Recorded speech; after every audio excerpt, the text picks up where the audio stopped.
I assume the review board was working in the direction of incoming software that you were using downstream.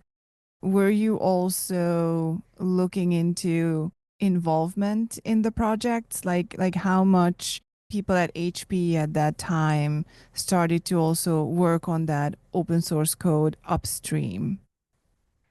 Yes, there was the focus in the very beginning was very much on inbound software. Like that's what happened. People used software.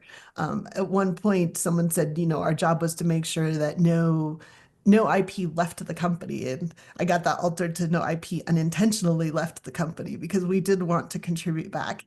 And then I think for all companies, it's tricky for them in the beginning of do you review each patch or each pull request as it goes out, or do you give people blanket approval to work on something? And I think that's a big hurdle that a lot of companies have to get comfortable with.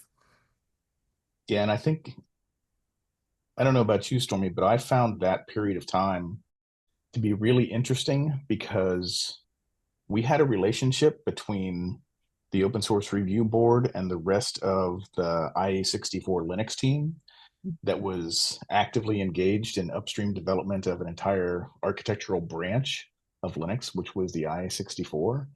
And we were working in collaboration with Intel very closely on brand new features of the EPIC architecture that had never been seen in the planet before. And we were working with the engineers on when we would time the introduction of of enabling that feature in the operating system, coincident with the new processor version that was coming out. And we were there was no formal review process.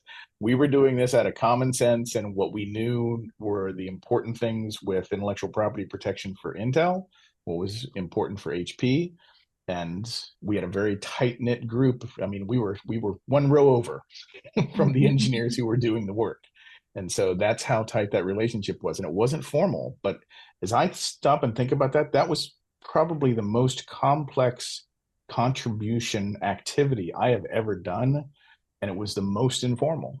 And it's because it just nothing formal really existed at that time.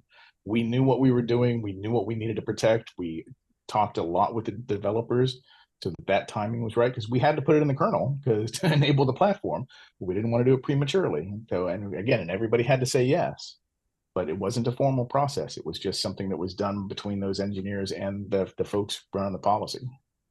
It was, yeah, and like I said, and it was the most consequential and worked really well.